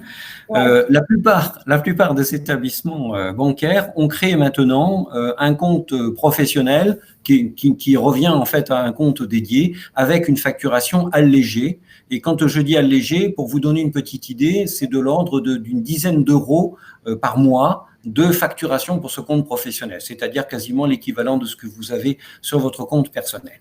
Par contre, sachez que si vous avez un certain nombre de services à demander, notamment si vous devez acheter un TPE ou louer un TPE, un terminal de paiement électronique auprès de votre banque, là, vous n'aurez plus le choix. Il ne s'agit plus d'un compte personnel, il s'agit vraiment d'un compte professionnel avec les obligations du compte professionnel. Sur la déclaration du chiffre d'affaires, Agnès? Oui, alors sur la déclaration du chiffre d'affaires, il va falloir que vous le réalisiez en ligne, soit sur le site auto-entrepreneur.ursaf.fr, soit sur l'appli mobile auto-entrepreneur URSAF. Et ce qu'il faut que vous sachiez, c'est que même les mois où vous allez avoir 0 d'encaissement de chiffre d'affaires, il faudra quand même faire une déclaration. Alors d'abord parce que c'est une obligation. Ensuite, parce que ça va vous servir, notamment pour ceux qui sont obligés de donner des justificatifs, par exemple, à Pôle emploi tous les mois. Et du coup, quand vous êtes demandeur d'emploi, même moi, si globalement, je préfère qu'on prenne la mensualisation, pour les demandeurs d'emploi particulièrement, c'est vraiment une obligation. Parce que tous les mois, Pôle emploi va vous demander ces justificatifs, justement pour équilibrer le montant de l'allocation qu'ils vont vous verser en fonction du chiffre d'affaires que vous aurez gardé. Alors, au départ, il y a des délais de carence pour faire l'obligation de déclaration. Donc, Pôle emploi va vous donner des déclarations sur l'honneur à faire au départ. Après, vous pourrez anticiper sur votre compte en ligne certaines déclarations si vous préférez le faire de cette manière-là. Et après, en rythme de croisière, eh bien, vous pourrez tous les mois faire une déclaration sur le chiffre d'affaires encaissé le mois précédent pour pouvoir récupérer le justificatif de déclaration et le joindre à votre actualisation à Pôle emploi, par exemple. Avant de parler des indications sur les factures, je vois qu'il y a beaucoup de questions concernant la banque et des questions notamment sur les banques en ligne. Bien entendu, il existe aujourd'hui des banques en ligne qui sont réservées aux professionnels. Le dernier exemple avec une levée de capitaux très très importante qui a été réalisée, c'est Canto. Je vous incite quand même pour autant à faire attention parce que même si ces banques ont quelques avantages, notamment en termes de tarification, il faut que vous vous renseigniez pour savoir comment on encaisse des chèques et avec quel délai les chèques sont encaissés dans ces banques-là. Parce que n'ayant pas de réseau de proximité, vous ne pouvez pas déposer vos chèques, vous êtes obligé de les envoyer par la poste, par correspondance, et les délais d'encaissement des chèques peuvent être longs, voire très long. On a eu un exemple récemment avec l'une d'entre elles que je ne citerai pas, où il a fallu plus d'un mois pour encaisser des chèques pour un auto-entrepreneur. Et un mois, c'est juste pas possible quand une banque de proximité vous encaisse des chèques dans la journée. Voilà. Donc, bien sûr, ça existe, bien sûr, c'est intéressant, bien sûr, c'est moins cher, mais il y a peut-être aussi quelques contreparties dont il vaut mieux savoir et qu'il vaut mieux connaître au début. Donc, j'en reviens à notre projection et à ce que nous indiquions sur les factures. Dès lors que vous n'êtes pas assujetti à la TVA, vous avez l'obligation sur les factures et sur les devis également d'indiquer que la TVA est non applicable en vertu de l'article 293B du Code général des impôts. Ça peut vous être demandé quand vous avez une facturation à faire à un particulier qui peut être surpris que vous n'ayez pas compté la TVA. Il faut juste lui rappeler que vous n'y êtes pas assujetti et que dans ce cas-là, c'est bien indiqué sur la facture. Elle est opposable, ce texte est opposable au tiers. Hein. Si on continue toujours… Ah pardon, tu veux rajouter quelque chose, Annie ? Excuse-moi, juste une petite chose là. Concernant le chiffre d'affaires à déclarer, c'est le CA encaissé. Je n'encaisse pas le même montant que ce que je facture au client, par exemple, frais liés à Stripe paiement en ligne via mon site internet. En fait, c'est vraiment le montant de votre facture à votre client qui est considéré comme chiffre d'affaires. Parce que là, ce dont vous nous parlez, quelque part, c'est une charge que vous payez. C'est-à-dire qu'ils vous le déduisent, si j'ai bien compris, automatiquement du montant que vous devez encaisser. Mais pour autant, ça reste une charge. Et du coup, ce qu'il faut déclarer, comme on disait tout à l'heure, hein, on ne peut pas déduire de charge. Donc, ce qu'il faut déclarer pour le calcul de vos cotisations et pour le calcul de l'impôt sur le revenu, c'est vraiment la totalité de ce que vous avez facturé. Merci Agnès pour ces précisions. J'aurais juste voulu préciser une petite chose pour quelqu'un tout à l'heure qui était aussi en VDI, parce que vraiment les VDI, c'est quelque chose de particulier. Ce qu'il faut savoir, c'est que c'est un statut un peu hybride, alors sauf si on est VDI depuis très longtemps et qu'on est devenu un indépendant, mais il y a beaucoup de conditions à remplir. Si vous créez une auto-entreprise, c'est à peu près un des seuls cas, vous ne dites surtout pas que vous avez une activité indépendante parce que c'est pas vraiment considéré comme tel dans la réglementation. Vous créez une activité et du coup, vous allez avoir un nouveau numéro SIRET. J'avais répondu à la question, mais je ne sais pas si c'était assez clair. Donc, vous aurez bien deux choses séparées. Puisqu'en fait, en général, en plus pour les VDI, la plupart, ce n'est pas vous qui payez vos cotisations, c'est les structures avec lesquelles vous avez des contrats. Merci Agnès. On continue. On vous a dit tout à l'heure que dans les avantages de la micro-entreprise, l'un des avantages, c'est d'avoir une comptabilité, somme toute, assez légère, assez sommaire. Donc, on le redit, il faut, et c'est une obligation quand même, tenir un livre-journal qui va détailler vos recettes et vos dépenses. Ce livre-journal, vous allez y inscrire toutes ces recettes et ces dépenses de façon chronologique et sans rature. C'est vraiment très, très important. Ensuite, l'ensemble des justificatifs doit être conservé pendant 10 ans. L'ensemble des pièces donc, qui vont servir à établir votre livre-journal doivent être conservées. L'ensemble de ces pièces doivent être conservées pendant 10 ans. En cas de contrôle, vous devez pouvoir justifier de ce que vous avez inscrit sur votre livre-journal. Si vous exercez maintenant plusieurs activités, une multitude d'activités les unes des autres, le micro-entrepreneur devra tenir un livre-journal pour chacune de ces activités. Je prends un exemple assez simple. Si vous êtes le matin, par exemple, commerçant sur les marchés et que l'après-midi, vous faites VTC, vous êtes voiture de transport avec chauffeur, dans ce cas-là, vous devez tenir 2 livres journaux, de livres-journal, de livres-journaux, je pense qu'on peut le dire, détaillant donc les recettes et les dépenses. En revanche, si l'exercice de votre activité est mixte, là, vous avez tout à fait la possibilité, c'est-à-dire à la fois donc de vente de produits, mais également de prestations, ce qui est le cas souvent des artisans, hein, entre le bac à douche qu'ils vont vendre et qu'ils vont poser parfois en prestation et simplement la vente de la robinetterie. On a bien 2 activités, mais qui sont étroitement liées. Dans ce cas-là, les recettes doivent être ventilées simplement entre, à la fois d'un côté, les ventes et de l'autre côté, la prestation de service.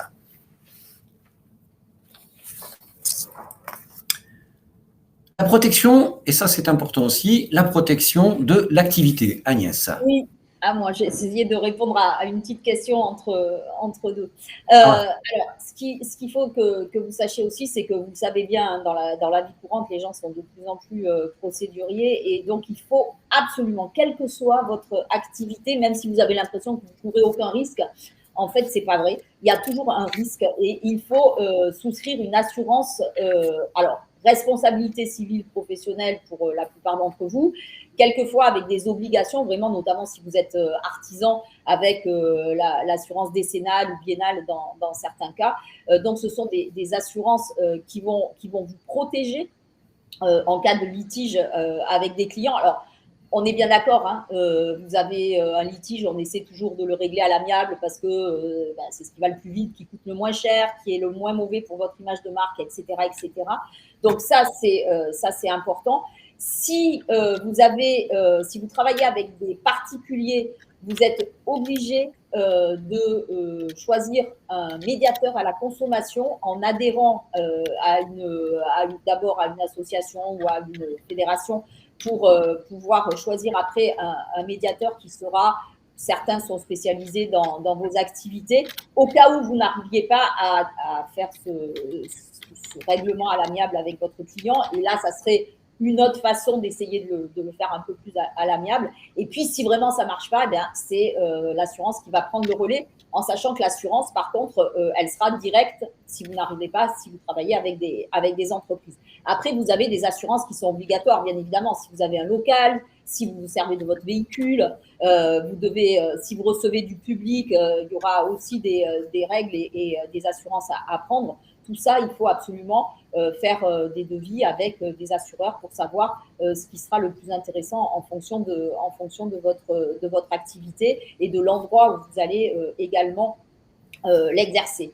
Et puis, bien évidemment, vous devrez mentionner, parce que de plus en plus, les personnes sont aussi un peu suspicieuses, vous devez mentionner sur vos devis et vos factures les numéros de contrat de vos assurances. Comme on a dit tout à l'heure, hein, vous avez certaines obligations, ça c'en est une, pour pouvoir bien prouver que vous avez une assurance et que s'il y avait quelque chose, la personne peut être protégée. Et puis aussi pour vous protéger également, surtout si vous êtes dans la vente ou même si c'est du service, vous pouvez établir des conditions générales de vente, là aussi, pour vous protéger de votre côté. Merci Agnès. On continue. Alors, des détails, Agnès, si tu le veux bien, sur l'immatriculation. Oui, alors tout à l'heure, je vous l'ai dit, hein, il y a le centre de formalité des entreprises. Alors, qu'est-ce que c'est ce centre? En fait, l'avantage, c'est que vous allez être obligé de faire une seule déclaration et c'est le centre qui sera le vôtre en fonction de votre activité, qui va prévenir l'ensemble des organismes qui doivent être prévenus de la création de votre activité. C'est pour ça que dès que ces flux informatiques partent, vous recevez des documents de l'INSEE, des impôts, de l'URSSAF, de la caisse primaire, de l'assurance maladie, etc., de l'assurance retraite. Ça va être l'avantage de faire avec une seule formalité. Donc, soit vous pouvez, comme je le disais tout à l'heure, le faire en ligne, soit vous pouvez vous faire accompagner. Alors, si vous êtes commerçant, c'est la chambre de commerce. Si vous êtes artisan, c'est la chambre de métier. Si vous êtes en profession libérale, c'est l'URSSAF. Et en sachant que si vous le faites encore une fois en ligne, ces formalités sont gratuites. Si vous le faites accompagné par les conseillers des chambres consulaires, pour la chambre de commerce, ce sera 70 € et pour la chambre de métier, ce sera 90 €. Pour autant, votre dossier sera complet dès le départ. Ça ira quand même beaucoup plus vite aussi, avec éventuellement des problématiques de flux qu'il peut y avoir sur Internet. Donc, ça dépend aussi du fait que vous soyez très à l'aise en déclaration sur Internet, ou si vous préférez être accompagné pour être sûr d'avoir tous les documents qui vont bien, et si vous êtes très pressé d'avoir vos informations. Très bien. Je vois quelques questions sur la médiation. Donc, dans les conditions générales de vente, Agnès vous l'a dit tout à l'heure, c'est une obligation. Vous devez indiquer le nom du médiateur qui est là et est censé régler un certain nombre de petits litiges avant que vous deviez ester en justice ou que votre client décide de vous mettre en justice. La plupart du temps, soyez rassurés, la plupart du temps, vous allez, dans le cadre de vos activités, adhérer à un syndicat professionnel ou à une association professionnelle qui vous représente, et ce syndicat professionnel ou cette association vous donne les références, souvent, du médiateur dont ils ont fait le choix. Ça signifie que dès lors que c'est un choix qui a été fait par ceux qui vous représentent, la plupart du temps, les tarifs sont négociés. Parce que sachez quand même que pour avoir accès à un médiateur, il y a un coût entre l'adhésion et l'utilisation, c'est-à-dire la prestation que le médiateur ensuite réalisera entre vous et votre client.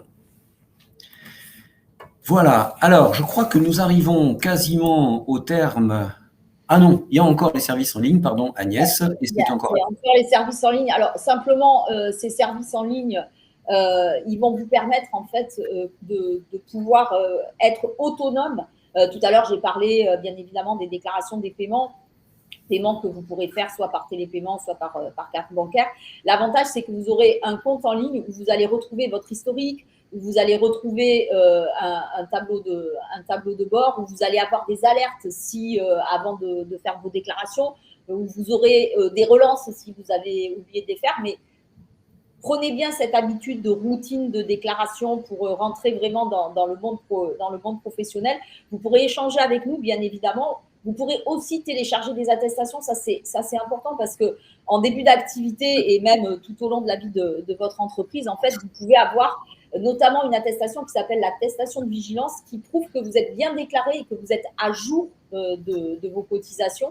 Eh bien, ça peut vous être demandé par vos fournisseurs, par vos clients, par les personnes avec qui vous travaillez. Si vous répondez à des marchés publics, ce sera une obligation de fournir cette attestation de vigilance. D'ailleurs, il faudra fournir celle des impôts également.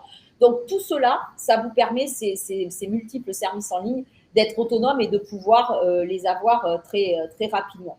Et puis, au niveau de l'accompagnement, ce qu'il faut savoir également, c'est que, bon, ben, comme aujourd'hui avec Alain, on essaie de vous donner quelques informations qui concernent notamment l'URSSAF. Mais on va être là aussi tout au long de la vie de votre entreprise. On va pouvoir aussi vous accueillir dans nos locaux. Alors aujourd'hui, l'accueil sans rendez-vous, ça avait été refermé à cause de la Covid, mais on a des journées, vous pouvez aller voir sur nos sites internet, vous pouvez venir sans rendez-vous. Vous pouvez également prendre des rendez-vous avec des horaires qui vous sont proposés pour ne pas perdre de temps. Et puis, on sera là parce qu'une entreprise, ben, ça peut arriver, il peut y avoir des moments où ça va un petit peu moins bien que d'autres. On sera là également si vous avez des difficultés. Alors, ça peut être des difficultés d'ordre très divers, hein, bien évidemment. Ça peut être, vous avez un local et vous avez des travaux devant chez vous, plus personne ne peut rentrer. Ça peut être des problèmes de santé. Ça peut être une intempérie. Dans ces cas-là, ce qu'il faut bien vous dire, c'est que si vous avez à un moment donné des difficultés, il ne faut surtout pas faire l'autruche. Il faut nous contacter, voir s'il y a des possibilités de vous aider, de vous accompagner. Il faut surtout pas essayer de se renfermer sur soi. Si vous êtes suivi par l'ADI encore à ce moment-là, ben, n'hésitez pas à leur en parler. On a des partenariats qui font qu'on peut aussi intervenir de ce côté-là. Alors bien sûr, toutes ces aides qui sont mises en place, elles ne sont pas obligatoires, systématiques, etc. parce que il faut étudier les dossiers, mais il faut savoir que ça existe et c'est pas parce que vous devenez travailleur indépendant que vous n'avez plus le droit à aucune aide. Et puis, il y a aussi de l'accompagnement qui est fait en fonction de votre URSSAF, qui peuvent vous accompagner de façon personnalisée aussi au début de votre activité. Dans ce cas-là, vous serez recontacté par l'URSSAF quand vous serez intégré dans nos systèmes d'information. Voilà. Donc là, cette fois-ci, nous arrivons véritablement à la fin de notre présentation. Il y a eu énormément de questions. On le voit bien. Comme on a un peu de temps, on peut peut-être essayer de reprendre quelques… On peut répondre à quelques questions, mais ce que je voudrais également dire, puisqu'il y a une personne qui demandait si elle pouvait checker un peu tout ce qu'il y avait à faire. Oui, vous pouvez. Il y a des sites vraiment très bien faits. Il y en a au moins 2, et pour ma part, que j'utilise quand je fais les formations à la création d'entreprise dans le cadre de Je deviens entrepreneur à l'ADI. Le premier, c'est BPI, hein, la Banque publique d'investissement, où il y a énormément d'informations qui sont données. Il y en a 3 d'ailleurs en fait. Alors, il y a BPI, il y a bien sûr toutes les informations officielles du gouvernement. Et là, c'est un site qui est véritablement officiel et qui, là aussi, vous donne des informations d'une très grande précision. Et puis, il y a le portail auto-entrepreneur, qui est une très bonne synthèse, un très bon résumé, que je vous conseille également de consulter pour avoir toutes les informations telles qu'on vient de les dérouler, mais avec encore plus de détails, qui vous rappellent un certain nombre de choses et qui est véritablement un très bon guide. Dans les questions qui étaient posées sur l'accompagnement, alors, en ce qui concerne l'accompagnement, donc à la fois en amont du projet, au moment de la création et en aval, j'ai vu des questions sur ces sujets-là. Je le redis, en ce qui concerne les interventions de l'ADI, on a tout à fait la possibilité de le faire. Il faut que vous vous déplaciez, il faut que vous ayez un contact avec un conseiller qui vous expliquera ce que nous pouvons faire sur la validation de votre projet. Au moment où vous allez vous immatriculer, donc l'accompagnement que nous pouvons faire pour votre immatriculation et également donc en aval pour régulièrement pouvoir vous challenger. Vous aviez prévu un certain nombre de chiffres d'affaires dans votre activité. Qu'est-ce qui est fait? Qu'est-ce qui n'est pas fait? Qu'est-ce qu'il y a lieu de mettre en place pour pouvoir réaliser ce chiffre d'affaires? Quels sont les développements commerciaux qu'on peut envisager? On est là pour le faire. Mais vous avez également pour vous accompagner. Je le redis, on l'a dit, il y a l'URSSAF, il y a Pôle emploi, il y a la CCI, il y a la Chambre des métiers. N'hésitez pas, dès lors qu'en plus, vous l'avez vu tout à l'heure, Agnès vous l'a dit, vous avez une contribution à payer aux chambres consulaires, mettez-les à contribution. Profitez du fait que vous ayez à un moment donné eu une cotisation à payer pour que de temps en temps, vous ayez un retour sur investissement et que vous puissiez leur demander de l'aide, des renseignements, simplement. Alors, Agnès, dans les questions. Oui, dans les questions, le médiateur est obligatoire aussi pour les professions libérales. En fait, ce n'est pas une question de l'activité, c'est que si vous travaillez avec des particuliers, le médiateur aujourd'hui est effectivement une obligation à partir du moment où vous travaillez avec des particuliers. Au niveau des renseignements aussi, ce que je voulais rajouter, c'est que sur notre site autoentrepreneur.ursaf.fr, vous avez aussi beaucoup d'informations. N'hésitez pas à aller voir les actualités que l'on peut mettre en ligne. N'hésitez pas non plus à nous suivre sur notre chaîne YouTube de l'actu de l'URSSAF, Caisse nationale, où on a enregistré aussi des conférences et on a une minute auto-entrepreneur. Il y a 6 petits focus sur des petites problématiques qui peuvent vous intéresser, notamment un peu plus d'infos sur l'ACRE, un peu plus d'infos sur qu'est-ce que vous recevez comme document dans un premier temps. Attention aussi, malheureusement, aux pièges et aux arnaques, parce que vous pouvez être susceptible de recevoir des courriers en début d'activité, notamment qui ne vous concernent pas, surtout si vous recevez des courriers où on vous demande de l'argent. En général, c'est très souvent une arnaque. Donc, si vous hésitez, 1, vous ne payez pas, et 2, vous appelez pour savoir si il faut payer ou pas. Donc, on a aussi toutes ces informations-là qui peuvent être intéressantes. Et n'hésitez pas non plus à nous suivre sur nos réseaux sociaux, Twitter ou LinkedIn. Mais Twitter, ça vous permettra, si c'est un canal que vous aimez bien, de voir aussi des actualités. Alors, peut-être qui ne vous intéresseront pas, peut-être d'autres qui pourront vous intéresser. Donc voilà, on est un peu moins habitué à nous retrouver sur les réseaux sociaux. Donc, n'hésitez pas malgré tout à vous abonner pour pouvoir avoir le maximum d'informations. Voilà, eh bien, on a respecté les délais. J'espère aussi qu'on a respecté ce que nous vous avions annoncé au départ, hein, c'est-à-dire de vous donner plus qu'un vernis sur la micro-entreprise, sur ce que vous pouviez en attendre, sur ce que vous pouviez en faire. J'espère que les choses sont un petit peu plus claires. Je vous le redis également, et ce sera mon mot de conclusion. La semaine prochaine, le 4 février, vous pouvez prendre rendez-vous dans les agences ADI, vous pouvez aller rencontrer des conseillers et revenir sur ce qu'on a pu vous dire là, mais également sur ce qui a pu vous être présenté dans les web conférences précédentes de ce début de semaine. Je vous rappelle également qu'il y en a encore une demain. Elle touche plus particulièrement le développement de la micro-entreprise. C'est quoi les moyens pour développer sa micro-entreprise? Donc, il y a demain de nouveau un webinaire sur ce sujet. Voilà. Je vous remercie beaucoup. Agnès et moi vous remercions de votre patience. Merci beaucoup et surtout une belle réussite dans tous vos projets de création. Tout à fait, absolument. Bon courage à toutes et à tous et bonne journée. Merci, au revoir.